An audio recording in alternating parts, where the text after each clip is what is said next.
boas-vindas ao podcast Mundo Senses, o podcast da Senses Aprendizagem. Nós estamos aqui no Espaço Cozi com a produtora R2PM e com o apoio da Arte da Conversa. Hoje o Luiz Crepaldi não está aqui com a gente ao vivo, mas ele está fazendo um painel super especial que vai aparecer no final do episódio para vocês verem. E também vai estar lá no nosso Instagram, Senses Aprendizagem. Eu sou a Raquel. Eu sou a Soraya. Eu sou a Cibele. E eu sou a Fernanda. Fernanda, tudo bem com você? Que bom tê-la aqui conosco hoje. Você é cliente, amiga de longa data. Conte para nós, quem é Fernanda? A Fernanda, ela é neta de Dona Isabel. Ela é filha de Dona Isilda, mas ela também é filha de Oxum e casada com a Adriana. Ela é uma pessoa apaixonada por vinhos e por pessoas e ela está executiva de recursos humanos. Que maravilha, Essa é muito bom. E você esqueceu de dizer que Fernanda é uma pessoa extremamente conectada com o mundo, certo?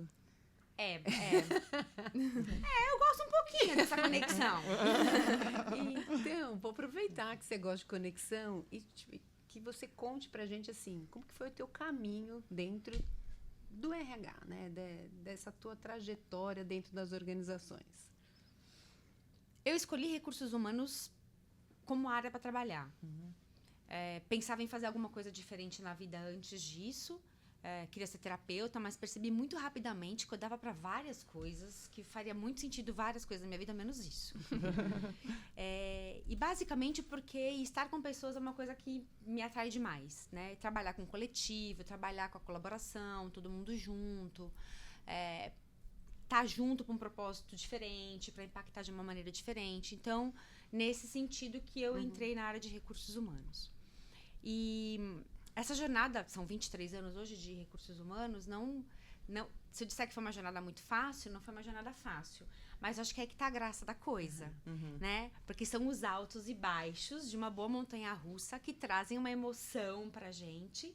E, consequentemente, no fato de que em alguns momentos, como uma montanha-russa, a gente desce, peraí, qual que é a força que eu tenho que ter, a potência para poder continuar essa subida e também o que vem ali, né? Que eu não estou enxergando.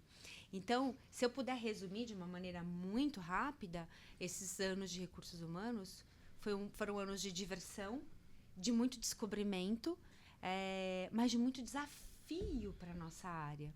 Né? Quantas não foram as coisas pelas quais nós passamos? A chegada da própria diversidade em termos de recursos humanos, que não se falava disso antes, com a clareza que se fala nos dias de hoje. A gente passou por uma pandemia, olha só, Nossa, né? Essa foi desafiadora. Essa foi, assim, das coisas mais loucas. E que talvez a pandemia, e aí meu olhar, Cibele, de consultora, né, de fora, mas eu acho que a pandemia talvez trouxe uma luz para a área de recursos humanos especial, né, Fernanda? Porque a gente vai conversar bastante do papel do RH e tal, mas acho que talvez antes tinha um olhar e aí a pandemia talvez ajudou a potencializar que é esse olhar para pessoas, né? Do eu, né? De quem sou eu, como estou, né? E não só o que eu estou entregando. Tem uma música que eu adoro, que é Quem Me Dera ao Menos Uma Vez. E aí, assim, o simples fosse visto como mais importante, né? E aí nos deram realmente um espelho. Verdade. Foi um momento chave, né? Você falou um pouquinho assim sobre a tua trajetória, gostei da analogia, né, da montanha-russa. O Luiz vai brincar com isso certamente no painel que ele vai fazer depois. Mas conta um pouquinho, assim, até historicamente, que eu sei que você é uma pessoa que gosta de pesquisar, gosta de ler, como a Cibele bem trouxe. Conta um pouco sobre como você percebeu o retrospecto de RH de há 23 anos até os dias de hoje. Assim, quais foram os grandes marcos, quais foram essas evoluções, quais foram esses perrengues, esses altos e baixos aí que a gente viveu ao longo dessa trajetória? Quando a gente olha no dia de hoje, o que a pandemia nos fez passar e ter nos colocado, aspas, neste palco para poder efetivamente protagonizar, aí eu vou para essa tua pergunta. Quando eu entrei em recursos humanos, a área se dizia estratégica. Há 23 anos já se falava isso. A gente tinha nomes diferentes para o business partner, people partner, line personal officer, aquele monte de nome em inglês. Não sei por que a gente faz isso. Esse monte de nome em inglês. Ué, se a gente pode complicar, não é? Não é verdade? E aí a gente só vai mudando Você os falava do nomes. simples agora há pouco, né? Vamos lá. Vai mudando os nomes, pra a coisa ficar ainda mais complexa. A gente se dizia estratégico. E a gente precisa se olhar e reconhecer, ter a humildade, a coragem e a humildade, que a gente ainda talvez não o seja. Então, quando eu olho para a história, um RH se dizendo estratégico, que até os dias de hoje briga para estar neste lugar, luta para estar neste lugar. E aí, de novo, um olhar do se realmente estratégico fôssemos, talvez não estivéssemos falando disso. E nessa crescida e nessa evolução, o que eu percebo como alguns marcos? A gente foi trazendo, a gente mesmo, eu tô falando o tempo inteiro a gente dentro da gente pra gente, tá? Com recursos humanos. Sim, perfeito. Cadeiras e criando posições que nos davam a possibilidade de ampliar de uma maneira muito transacional e operacional a nossa atuação, como esses cargos generalistas, que a gente foi aqui dando os nomes diferentes, para poder ajudar ao negócio. O negócio muitas vezes buscava a gente para tentar buscar a solução que ele não tinha e a gente não conseguiu entregar. Então, para mim, esse é um grande marco. A gente ainda não conseguiu fazer essa grande entrega. E o que você acha que falta para realmente virar essa chave, ser o RH estratégico e fazer essa grande entrega? Quando a gente olha essa coisa mais transacional, né, aqui olhando como se fosse uma linha que permeasse todo um negócio, falta a profundidade. E essa profundidade não é no aspecto humano da coisa. Porque, em tese, se você é da área de recursos humanos, você deve entender disso um pouquinho ali. Se você é de FP&A, você deveria entender de finanças. Né? Se você é uma neurologista, eu espero que você entenda de cérebro. É o mínimo. Mas a gente não entendeu do negócio. Mas, Fernanda, você não é uma área de recursos humanos, você não deveria entender de pessoas? Então, eu nunca vi cisão entre negócio e pessoas. Desde que mundo é mundo. Porque é o comportamento humano que impulsiona a compra. É a ambição humana que impulsiona as decisões. É o desejo humano que impulsiona as transformações. Então, se você hoje compra uma máquina de café para tomar um café Nespresso, no teu B2C, tem toda uma cadeia que vem antes disso para atender o teu desejo. E aí, como é que eu não entendo do negócio como recursos humanos para ajudar a minha liderança? E como é que eu não entendo do negócio do que tira o sono dessa minha liderança por conta do negócio para dar a roupagem do elemento humano e propor soluções. E aí que eu acho que pode estar a grande virada de chave, e talvez porque essa virada de chave ainda não tenha acontecido. Mesmo quando há mais ou menos uns 15 anos, eu posso estar um pouco equivocada em termos de tempo, porque a pandemia tirou a nossa referência disso, né, da também. gente. Diversidade chegou para as empresas. Gente, diversidade veio de bandeja para o colo de RH. É o RH que está impulsionando o ESG? Talvez não. Na maior parte das empresas, creio que não, né? Fernanda, sabe que há uns 10 dias, 15 dias, eu estava num grupo trabalhando e eu estava com uma gerente de RH e aí ela ouviu, né, do seu diretor dizendo assim: não quero que você seja estratégica, eu quero que você esteja do meu lado. Então, acho que essa tradução, isso que você está dizendo, né? Como é que a Raquel perguntou, como é que faz para virar a chave? Como é que a gente traz isso para a realidade, né? Então, se eu como RH, quero ser mais estratégico, mas o negócio está me chamando para estar do lado, isso também é ser estratégico, né? Isso é totalmente. Ele está dando um nome diferente para o que ele quer, né? Quer alguém do lado dele que o ajude a construir, a não ser que ele queira um parceiro no crime, aí é diferente, né?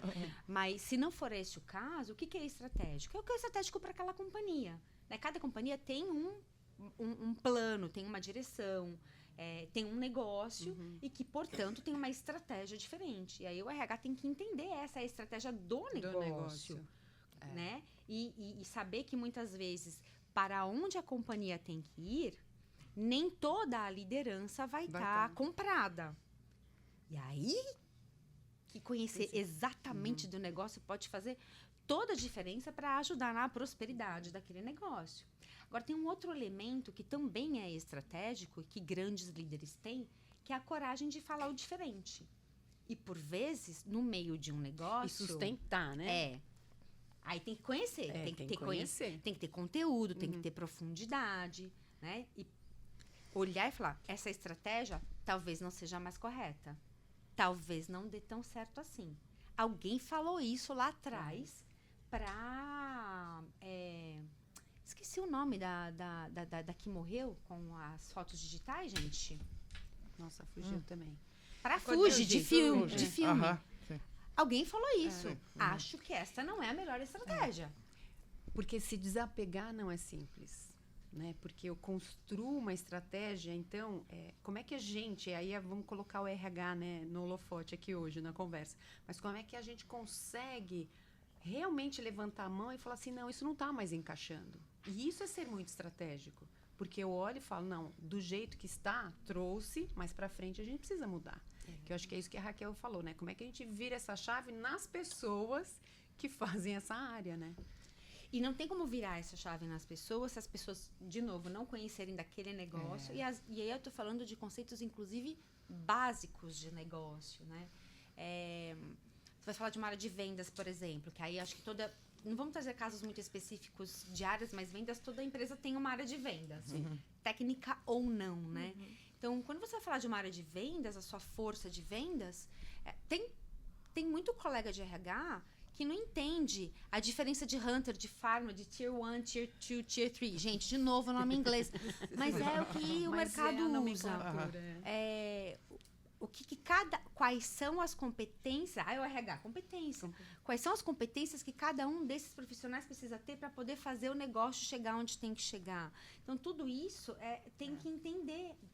Até de conceitos básicos, né, em termos de recursos humanos. E, gente, RH, quando eu falo aqui essas colocações que parecem críticas, né, os meus colegas vão me odiar. Eu tô me criticando. E a gente tem que ter essa coragem se a gente quer sair desse lugar que nos colocaram. Sim. Eu ia trazer exatamente um tópico nessa linha mesmo, assim, né? Com certeza existe aí uma oportunidade, né, de se rever, de ser o famoso mais estratégico. E você tem exemplos, assim, de pessoas, de organizações, obviamente, se não puder citar nomes, a gente compreende, mas que já conseguiram fazer essa virada de chave que a Raquel trouxe, assim, como é que as empresas estão encarando esse novo momento de mundo, como é que o RH está sendo exatamente um impulsionador de negócio, possivelmente, não só uma área de suporte. O que é que você tem de boas práticas que pudesse compartilhar aqui conosco? Se eu trouxer nomes de empresas ou de colegas de recursos humanos, aí eu corro o risco de me colocar mal, assim, né? Não vou conseguir falar de tantos colegas nas quais eu me inspiro e com as quais eu aprendi tanto. Mas eu posso trazer vou trazer um caso, acho que até porque está muito na mídia, e o RH está do lado desse presidente, que é a Gerdau, né? Então, acho que a Gerdau, tá todo mundo vendo o que está acontecendo dentro da Gerdau. A coragem de mudar, a coragem de usar a pauta humana e de chamar toda a sua cadeia de suprimento, de ensinar a sua cadeia de suprimento a trabalhar com ESG, de ajudar a sua cadeia de suprimento a como poder se colocar de uma maneira sustentável para o mundo, dá tempo para a sua cadeia de suprimento se adequar àquilo que você quer, porque você não vai mais, porque a Gerdau já deixa claramente, isso é público, que não vai fazer mais negócios com clientes que em X tempo. Clientes e fornecedores que não estejam dentro do ESG. E quem está ali do lado é RH. E isso está impactando a sociedade. Perfeito. Né? E aí, outros casos que eu não estou falando nomes de pessoas, porque são tantas pessoas dentro disso. Eu estou trazendo esse caso específico da Gerdau, porque, como eu disse, está na mídia, na capa de todas as revistas, e volta para o elemento humano, né? Então, o presidente foi para o Tibete. Perfeito. Entender o índice de felicidade. Porque a gente dá nomes diferentes para o customer-centric, people-centric, de novo em inglês. O que quer que seja no centro, pessoas. Clientes são pessoas. Colaboradores são pessoas. É a pessoa no centro. Eu lembro tão bem de, em muitos momentos da minha carreira, eu trazer esse discurso. Aliás, nacionalmente, né, gente? Eu fui demitida porque eu era democrática demais. Agora eu já posso falar? Momento entre parênteses. Meu NDA acabou, agora eu já posso falar.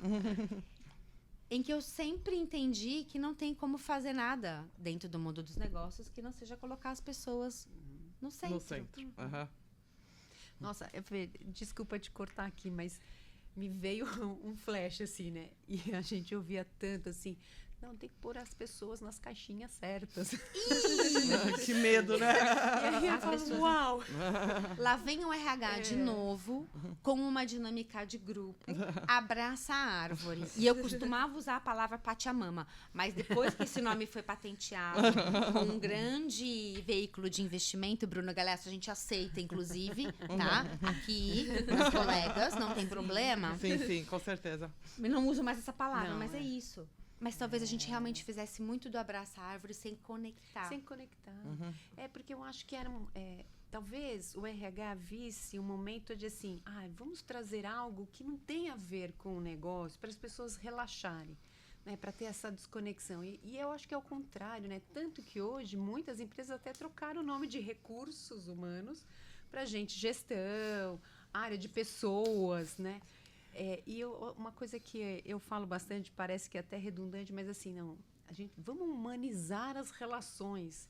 E quando você humaniza, você aproxima, né? Então, eu vou te ouvir, você que seja lá da área de comercial, área financeira, mas eu estou aproximando não a área, né? Mas eu estou aproximando a pessoa que faz aquela área funcionar, né?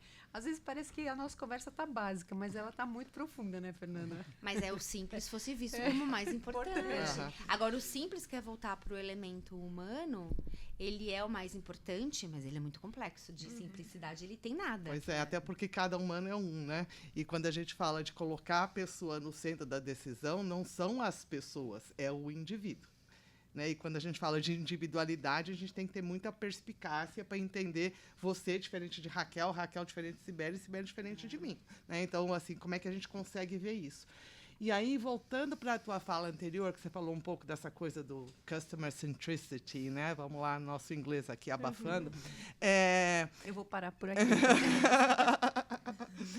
E, assim, eu percebo muito, aí veja se você concorda comigo, essa questão do RH conseguir juntar aquilo que hoje a gente lê e mensura como a experiência do cliente. Então, sabe, aquelas pesquisas que a gente recebe, andei de Uber, como foi a sua experiência? Comprei no iFood, como foi a sua experiência? Né? Então, assim, qual é esse elemento aí de avaliação da experiência do cliente, do consumidor, com a experiência do colaborador? Assim, acho que o RH, a meu ver, tem uma responsabilidade de usar dados, fatos, percepções e conhecimentos e habilidades para poder criar essa ponte. Então, assim, um pouco naquela máxima, né, que eu só vou atender a Sibeli como minha cliente bem, né, e ter lá um NPS bacana, se eu, como colaboradora, estiver bem também. Né? Assim, eu não sei se isso faz sentido para você. Faz total sentido. Total. Quem de nós aqui já não passou em qualquer experiência de consumo, num feriado é clássico, um feriado, Corpus Christi, que geralmente chove, tá cinza, você entra numa loja para comprar alguma coisa, aquela pessoa te olha, daquele jeito que ela não quer estar ali. Ela não quer estar ali, ela quer estar na casa dela, comendo pipoca, quentinha. Era isso que aquela pessoa queria. Qual que é a probabilidade? Né? Como é que eu vou me sentir sendo tratada? De novo, básico. Mas agora a gente não olha para o básico que a gente precisa fazer para as pessoas dentro das organizações, para que elas estejam bem. Não só para que elas atendam bem, porque aí a gente está falando de novo do básico, mas para que elas façam mais.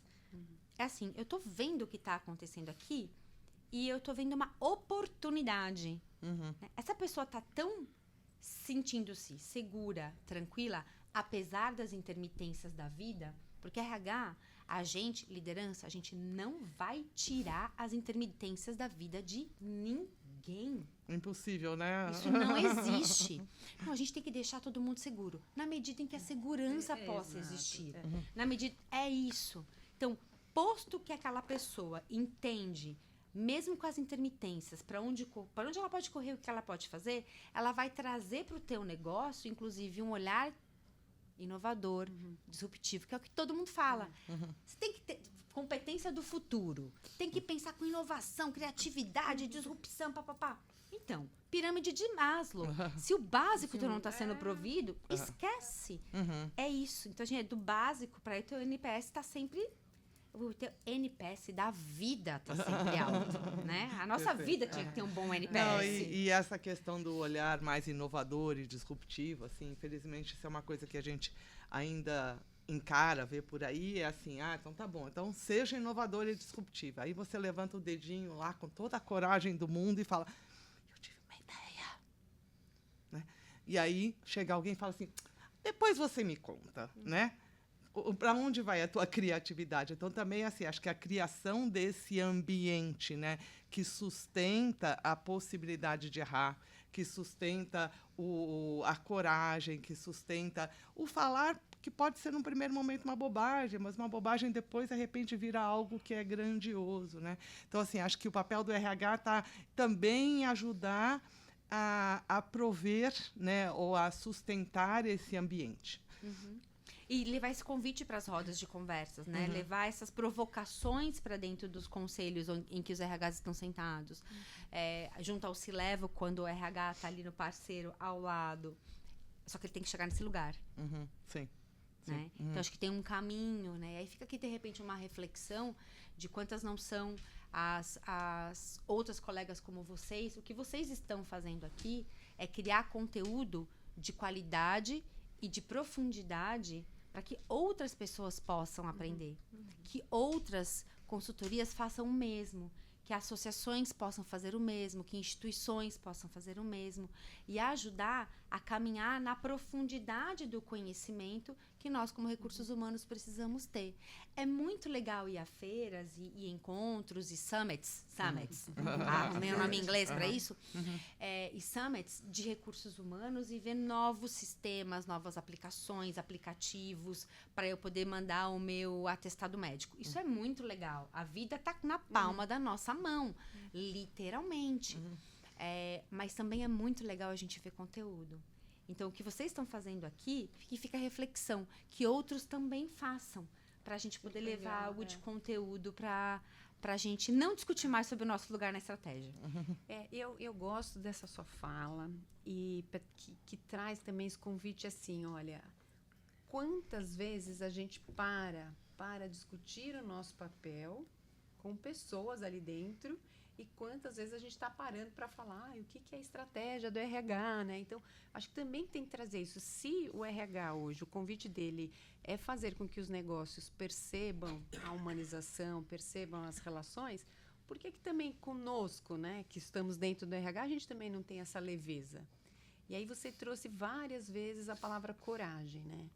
E aí a coragem a gente sabe que ela vem dentro, né? Para você ter coragem, você tem que ter um ambiente seguro, você tem que ter maturidade, você tem que ser estimulado, né? E você também ter essa predisposição para se posicionar.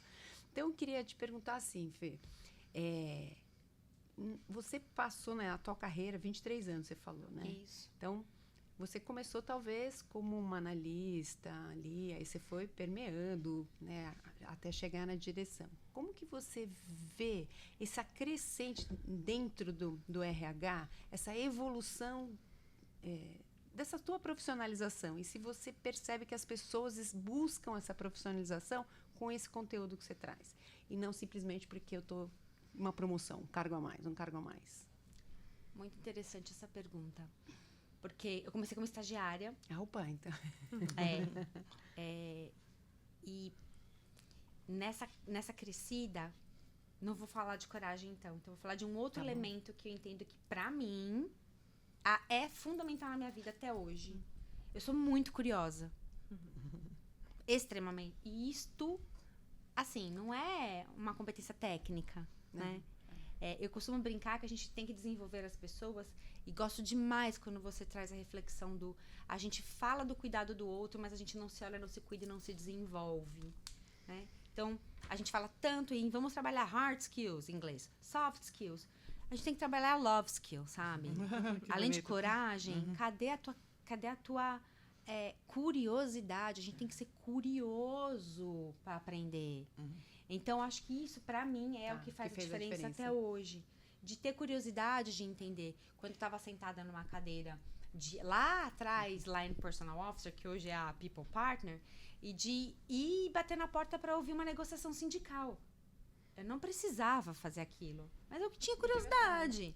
Eu tinha curiosidade para entender uma série de outras questões, talvez muito operacionais, e que hoje, quando eu amalgamo tudo, quando eu junto todo esse conhecimento, eu consigo, ao entender a estratégia do negócio, saber onde está o risco, onde não está, o que dá para fazer, onde eu posso recomendar e aconselhar, como todo people partner deveria pensar, você que é um trust advisor, aqui você pode ir por essa linha cinza que vai dar certo. Né? Então, porque tem essa visão sistêmica. E esse conhecimento em camadas que foi criado, mas isso precisa de curiosidade.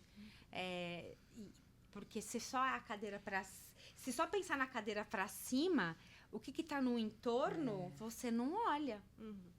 Não, e eu gosto dessa sua fala, né? Porque eu olho para a cadeira de cima, mas depois tem uma outra. E tem uma do lado que eu posso mudar daqui a pouco, né? Então, essa visão sistêmica que a Raquel trouxe é fundamental. Né? E o RH, a gente estava conversando, né, no in-off aqui, antes da gente começar, como é que a gente realmente faz essas grandes conexões, né? Como é que a gente se coloca, né, o RH, como é que ele se coloca proativamente para isso, né? Dentro desses desafios que estão rolando aí. Nós tivemos a grandíssima oportunidade de sentar à luz mesmo, embaixo do spotlight, quando diversidade começou a ser dito. Pandemia chegou, algumas áreas de pessoas conseguiram estrelar e protagonizar algumas mudanças importantes. Acho que já foi um super avanço. E eu vejo que todos os dias o bonde da vida está passando. E se passar o bonde, a gente... Não, acho que todo dia passa um bonde diferente, a gente pode entrar e oportunizar. Mas tem um bonde gigantesco passando agora, que é o bonde da inteligência artificial, que também sempre existiu com nomes diferentes. Mas essa vem mais sofisticada, né? Porque ela está efetivamente atuando e eliminando uma série de temáticas transacionais e muito operacionais. Perfeito. E juntando muitas coisas ao mesmo tempo. E aí, quando eu penso nisso, na inteligência artificial, volta para a questão humana olha a oportunidade que a RH tem de protagonizar isso dentro das organizações. Ao invés do medo da perda da minha cadeira. Sim. Mas é você olhar, se reinventar mesmo, né? Essa é uma grande oportunidade que a gente tem agora. E volta para o elemento humano. Porque a máquina não vai fazer tudo, né? A máquina não vai ter curiosidade. A máquina não vai ter coragem. Perfeito.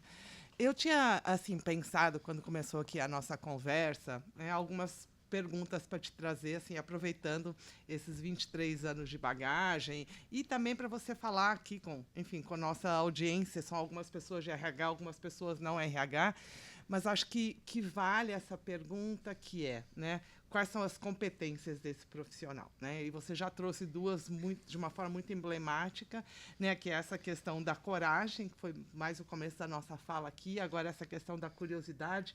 Você tem outras competências, tem outros Cs, né? Assim, coragem, curiosidade, o que mais, se alguém está começando uma carreira de RH, você fala, cara, isso aqui você não pode deixar de investir como sua competência para garantir, né, um futuro bacana.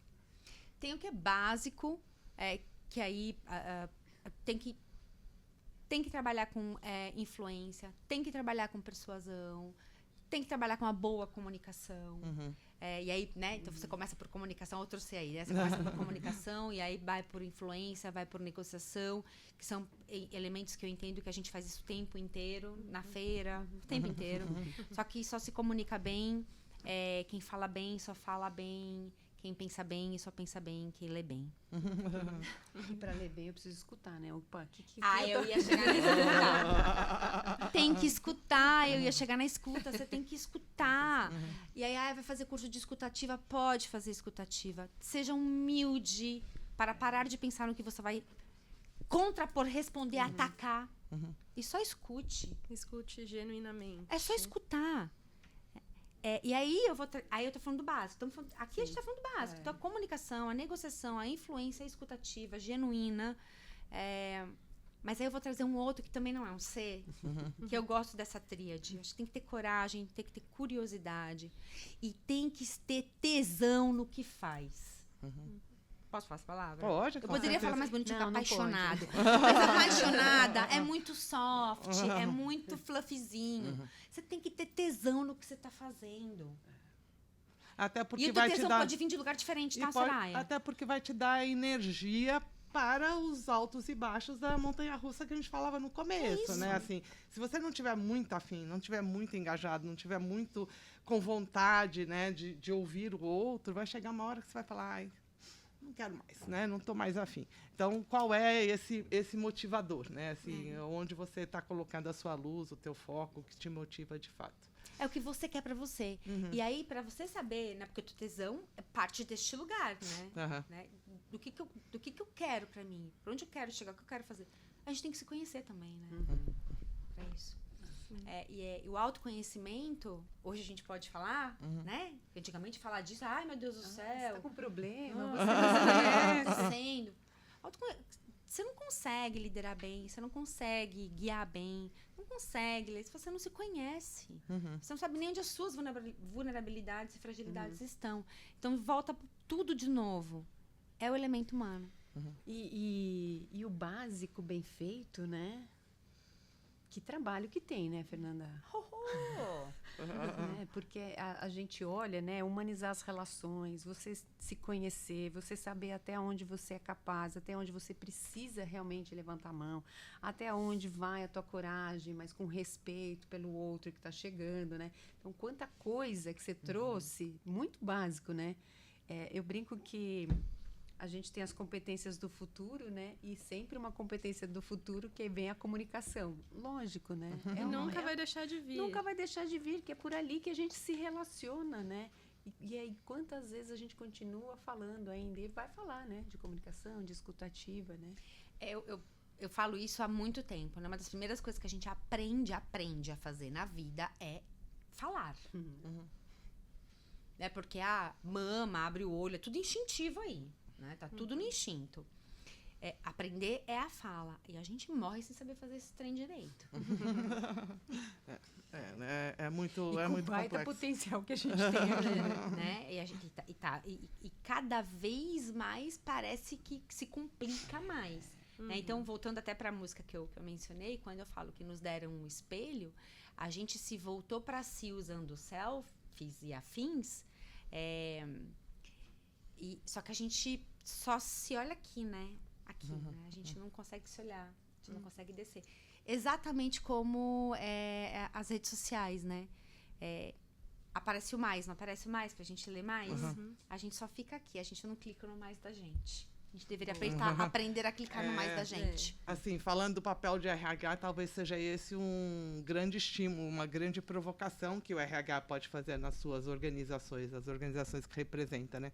Provocar as pessoas para se olharem de uma forma mais profunda também. Eu tenho orgulho de ter feito, aí, casos práticos, alguns projetos ao longo da minha carreira. E, inclusive, um último projeto que a gente acabou de estar entregando agora, vai entregar nesse último trimestre, tem o nome de Leadership Signature. É a sua assinatura como líder. Não é o que eu, como empresa, digo. Porque eu, como empresa, vou trazer os valores, que são os que a gente já nem deveria falar de valores aqui, né? Não deveria, no século XXI. Mas é básico, Mas né? a gente volta pro básico e fala. Mas eu quero saber como é que você... Qual que é a tua assinatura como líder? Como é que você... Não sei se esse verbo existe, estou inventando aqui. Situaciona a sua forma de guiar as pessoas. Porque cada dia você vai situacionar 70 milhões de vezes, porque é o indivíduo Sim. que está na tua frente. Perfeito. Você vai ter que se moldar. Não vai ter jeito. Perfeito, muito bom. Falamos um pouco sobre passado de RH, desde lá há 23 anos, você é estagiária, já se falava de RH estratégico, falamos hoje, até fazendo esse link com a questão do consumidor no centro, então o colaborador tem que estar no centro para estar bem, né? Olhando bolinha de cristal, então imaginemos, temos aqui uma bola de cristal. Fernanda olhando para a bola de cristal e pensando RH do futuro. Como você vê esse RH do futuro? Qual é o papel? Quais as responsabilidades? Quais são as outras chaves que precisam ser viradas? De repente não é chave, vai ser uma fechadura eletrônica, né? Mas, assim, brincadeiras à parte, como é que você percebe a necessidade ou esse futuro aí no papel de RH? Então, eu vou tentar fazer uma analogia com o que eu já trouxe aqui da inteligência artificial. Eu acho que não é nem a chave nem a fechadura. É o reconhecimento da íris. Boa. RH, traga para dentro das suas organizações. Já falamos de conhecer o seu negócio, entender o que o seu negócio precisa, qual que é a estratégia, o que ele tem que entregar, coragem, curiosidade. Portanto, tudo isso a gente já falou aqui. Com tudo isso posto, traga como é que você conecta isso, a íris, ao humano. Né? Então, como é que você aprofunda, né, nas pessoas, para que essas pessoas possam dar o seu máximo para a organização, e o seu NPS está sempre lá. Mas é a inteligência artificial neste momento, porque os negócios vão passar por grandes transformações e o operacional, o transacional vai efetivamente deixar de existir. Então, é o elemento humano e o RH que tem este elemento no colo. Agora, RH, a gente também tinha diversidade como elemento no colo. E a diversidade não ficou. Então, se a gente não conhecer muito bem para onde as organizações vão... E aí eu posso dar 3 exemplos práticos para nos ajudar com isso. Porque tá muito etéreo, tá filosófico, né? O que eu tô falando aqui. Porque, né, a vida é fluida, tudo o mundo líquido. O mundo líquido de Bauman, tudo isso. Eu tô lendo agora o livro da Carla Madeira, que é Tudo é Rio, né? Tudo. E aliás, tô apaixonada pela Carla. Eu comecei de trás para frente, mas eu tô apaixonada por ela, né? Todos os anos tem um relatório do Fórum Econômico Mundial. Todos os anos, uma série de pessoas cerebrais pensam, estudam, analisam, criam um relatório. Aí aquele bando de gente importante vai lá para Davos, eu nunca sei como falar isso. Senta lá e discutem o futuro. Ó, a bola de cristal. Ali eles já falam o que pode acontecer, o que não pode acontecer, onde estão os riscos, quais são os possíveis problemas, você tem que olhar, o que está... Porque a gente não tem conhecimento técnico de tudo, né? Nem temos como ter. RH, você está lendo o relatório do Fórum Econômico Mundial? E está traduzindo para aquilo que são as suas competências e aquilo que você tem dentro da sua mochilinha aí para carregar como negócio. E eu falei 3, porque aí tá difícil conectar as competências, tá difícil conectar o que o Fórum Econômico Mundial fala para o universo de pessoas. Também tem um outro relatório que todos os anos sai, com mais de 1.500 organizações, em mais de 50 localidades no mundo, que chama Global Talent Trends. Você vê a tendência de talento, que vem, inclusive, depois do Fórum Econômico Mundial, para apontar a relação com pessoas. Mas está muito longe para mim, eu ainda não estou conseguindo entender, porque eu estou começando a minha carreira agora. Tem relatórios feitos aqui no Brasil, olhando pesquisas nacionais de remuneração e benefício. Fala, Fernanda, remuneração e benefício, isso é tão operacional. Fala do desejo. Leia contra os olhos. Quando eu falo que eu quero benefício flexível, o que que eu que tô é? falando? Uhum. O que está por trás disso? É isso. Perfeito. Então, aqui são 3 casos Uhum. práticos que a bola de Legal. cristal nos Então, aponta ali, todos os anos. E são informações que estão acessíveis, cada um de nós pode ir lá no browser. Públicas e gratuitas. Aham. E básico, né, E Fernanda? básico. Básico, mas dá um trabalho, né, meninas? Fê, e aí, além dessa curiosidade, dessa pesquisa, dessas dicas que você já deu, que mais você daria de dica para o RH para a gente finalizar essa conversa com uma abertura de luzes se abrindo no cérebro das pessoas? Peraí. Momento papel, todo mundo papel, Anota, caneta. pega a caneta. Que responsabilidade de trazer uma epifania para nossa conversa. Eu sugeriria que cada um pegasse o seu próprio celular, abrisse a câmera frontal, que, aliás, hoje em dia a tecnologia está das mais maravilhosas possíveis, sem filtro. Muito bom. Olhar para você mesmo. Olhe para si sem filtro. E tenha muita coragem de se olhar sem filtro como RH e falar o que é que eu preciso mudar para eu deixar sair daqui de dentro isso de potente que eu sou. Acho que é isso que falta. Perfeito, muito bom. Olha, vou dizer uma coisa. É um convite, é uma dica, né? Que não é simples. Porque a gente se olha o que a gente quer olhar, né? Mas acho que o teu convite é olhar como é que a gente se olha por aquilo que eu posso ser, né? Com aquilo que eu já tenho, né? Sem filtro mesmo. Gostei dessa dica. Fê, quero te agradecer mais uma vez pela tua presença, disponibilidade, por estar sempre junto conosco da Senses. Assim, é um privilégio ter você como nossa cliente, mentora de RH, que eu acho que aqui você trouxe uma série de dicas e conselhos hiper valiosos. Muito obrigada. A gente sabe que a tua agenda é algo super complexo e você dedicar esse tempinho aqui para nós, a gente agradece, tá bom? Estamos juntas. Muito obrigada. agradeço. Obrigada. Obrigada, Obrigada. pessoal. Até a próxima. Um beijo, até a Até próxima. mais, gente.